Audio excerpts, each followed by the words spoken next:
procedimiento identificado, que pueden tener, digamos, mucha afinidad con esa doctrina, con esos pensamientos, pero volviendo ya al plano fáctico del ejercicio público.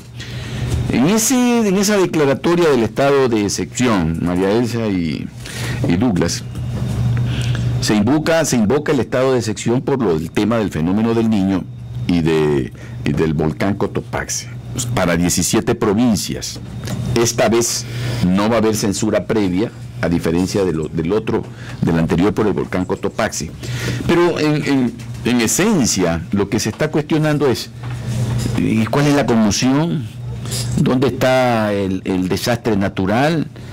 ¿Dónde, para que se movilice Fuerzas Armadas, etcétera, etcétera? ¿O solamente hay la necesidad de los recursos financieros, dado que estamos por terminar el ejercicio fiscal y hay una ausencia de recursos? De repente algunos están en algún gobierno local, en algún gobierno provincial, y por eso es que esta declaratoria es lo único que va a permitir hacer acopio de esos recursos. Por favor.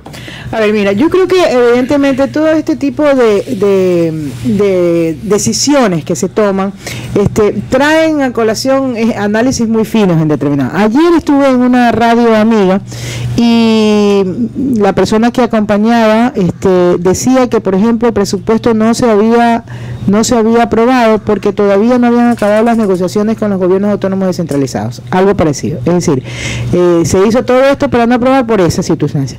Yo creo que, claro, siempre quedará la probabilidad, porque en la historia y en la memoria del Ecuador quedan una serie de acciones y tomas de decisiones que iban ligadas más a este tipo de componendas y de acuerdos, y entonces para el ecuatoriano hoy es difícil desprenderse de esa historia, ¿no, verdad?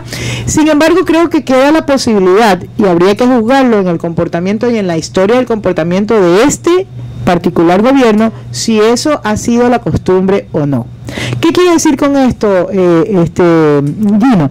El tema es el siguiente, o sea, realmente en este momento están probando, yo creo que una fórmula, tratando de adelantarse, y precisamente el punto clave es el manejo y la agilidad de los recursos. Todos sabemos que los sistemas, precisamente por control y precisamente porque siempre estamos sumidos en una desconfianza total en manejo de recursos públicos, eso hace más demorado y hace más difícil el ágil movimiento de recursos. Y en estas condiciones en particular, yo creo que sí hay una muy buena intención de agilitar recursos para un tipo de obras de carácter preventivo que puedan evitar mañana emergencias más graves. Oye, yo enfrenté 5 emergencias como ministra de Finanzas, y te puedo decir que para un administrador de recursos, y peor en condiciones, porque las enfrenté también con situaciones de problemas internacionales de 2008 y 2009, manejar en una situación en donde estamos en una situación complicada económicamente, manejar por necesidad, como lo tuve que hacer yo con la emergencia eléctrica, sacar 200 millones de un presupuesto que está dolido, que está para las turbinas esas que están cortando ellos. O sea, no, ya ni me acuerdo para qué nomás era. Y a propósito, pero todos eran 4 y solo llegaron 2. ¿Cómo es eso? Ay, sí, que ya. Y eso me acuerdo que Mater fue el que dijo y denunció eso. ¿Cómo es? Acuérdate que yo siempre dividí muy bien mi función, que era la de financiar al país y la de distribuir de acuerdo a los criterios, ¿no, verdad? Yo siempre respeté la responsabilidad de los ejecutores en cada rama.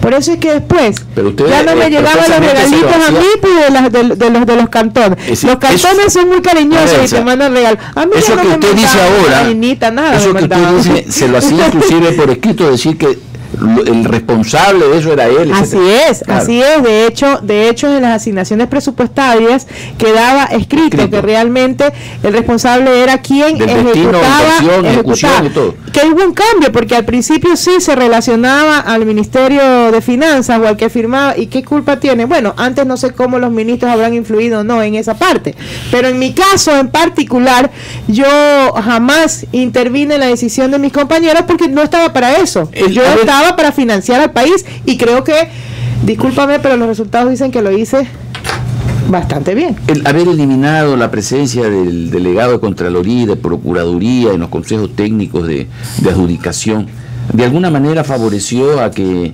los amigos del lleve fácil se generalicen de alguna forma? Bueno, las técnicas y tácticas de auditoría revelan ese tipo de temas que usted insinúa, y es verdad. Es decir, no puede haber la evidencia, pero sí tenemos la certeza de que puedan ocurrir ese tipo de cosas. Ahora, con respecto a ¿por qué? Porque los principios están claros. Es decir, no hay institución exenta en corrupción, más aún cuando hay personas que no obedecen, no tienen la competencia adecuada, no tienen el conocimiento para ejercer una función de control. El culpable no es que quien ejerce el cargo de control para controlar la administración de recursos públicos, sino quien lo nombra. ¿Quién es el beneficiario de poner una persona que desconoce sobre la función de control? Hay que investigar quién es el que se beneficia de aquello. Entonces no es la persona. Hay que disculparlo porque tal vez tiene otra destreza, otra habilidad, ¿no?, para ejercer el control. Pero en el país yo pienso que requiere mayor control. El presidente sí controla, es lógico, porque está obligado a controlar su plan de desarrollo, y su plan de desarrollo tiene un presupuesto que lo sustenta. Siendo usted, teniendo esa experticia, como utiliza mucho ese término usted, si yo nombro de delegado a alguien para que administre un consejo directivo, mi delegación en él no me exime a mí de la responsabilidad solidaria. Absolutamente. Pero responsabilidad solidaria. No una responsabilidad de la ejecución misma. Claro. Que eso es que hay que observar. Porque imagínate, tiene un costo político. Totalmente, pero imagínate en el caso del ministro de Finanzas. Douglas, ¿para qué lo pones?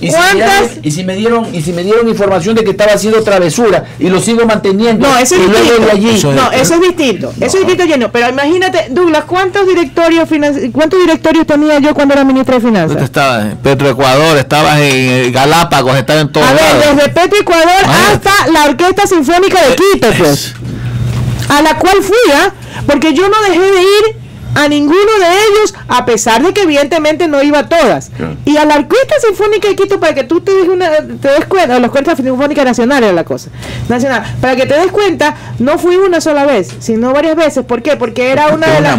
No, sino que yo siempre consideraba aquellas instituciones en donde había sido mínima y habían sido, pero... mal manejadas. No, pues como despreciadas y todo. Entonces yo trataba de darles realce a todos con la presencia de la ministra de Finanzas. Sin embargo, ¿qué hice? Nombré una delegada que manejaba todo el área financiera. Entonces iba todo lo que era CFN, Banco Nacional de Fomento, o sea, toda la parte, el BEDE, toda la parte financiera, como para que tenga consistencia el criterio.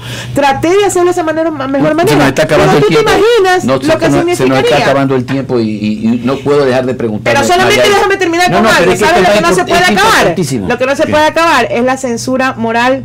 Claro, de la ciudadanía. Eso sí, eso nos está acabando el tiempo. El presidente ha vetado el pacto esta alianza público-privada, pidiendo que los que van a ser condonados, los pequeños artesanos, por la Corporación Financiera Nacional, también se incorporen los medianos deudores. ¿Cuál es la lectura de eso? A mí me parece que es correcto. Es correcto, pero yo aún sería mucho más amplio. Yo incluiría a todos los pequeños y medianos empresarios, generalizadamente, no siempre y cuando tengan alguna relación con el gobierno para invertir, pues si no tiene razón de ser la alianza, o pues, que tengan relación con las políticas, que están ligadas a lo que es el cambio de la matriz productiva. O sea, yo creo que tiene que tener consistencia. ¿Y por qué? Porque la afectación de todo este desequilibrio mundial, que tú sabes que yo insisto en que el desgaste del modelo no es el nuestro, el desgaste del modelo es el modelo internacional. Y ese es el que está. Eso le dijo Scioli a Macri en Argentina. Sí. Le dice, el problema de Argentina es que se ha fortalecido el dólar y que bajó el precio del barril del petróleo. No, señor, le contesta Macri. El problema son ustedes y su modelo, que son un modelo fracasado. Macri, el hecho de que el problema central sea el entorno internacional no excluye de que internamente tengamos problemas. Falencias. Esa es otra cosa. Y malos funcionarios, sobre todo, porque sabe que en esto tenemos que ser honestos, y yo lo reconozco. Yo creo en la buena fe del presidente de la República, pero también creo que ha tenido malos asesores y malos funcionarios. Yo creo que ha tenido malos intérpretes de lo que es su pensamiento en algunos casos, porque no en todo, o sea, ¿cuántos yo le voy a poner un ejemplo de un mal funcionario, un mal funcionario, Javier Ponce, fue malo como ministro de Defensa. Fue malo, porque ahí tenemos, miren los problemas que nos metió, en el problema de los radares chinos, en el problema de los drones, una serie de cosas.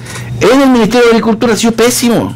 Mira, yo creo que como administrador, como persona puede ser excelente, siguiendo la línea de la honestidad. Cuando a ti te dicen, tú como soldado de la revolución, bueno, si mañana nos toca pintar Carondelet, hay que pintarlo. Yo creo que al contrario, hay que ponerse, por honestidad, hay que ponerse a pensar que si uno no es pintor de brocha gorda, Carondelet es un símbolo muy importante como para que con toda la fe y buenas ganas del mundo uno se meta a pintar Carondelet. Ya sé que usted ya está de ministra, ¿no? Por eso habla así. Bien, felicitaciones. Gracias Douglas, gracias María Elsa.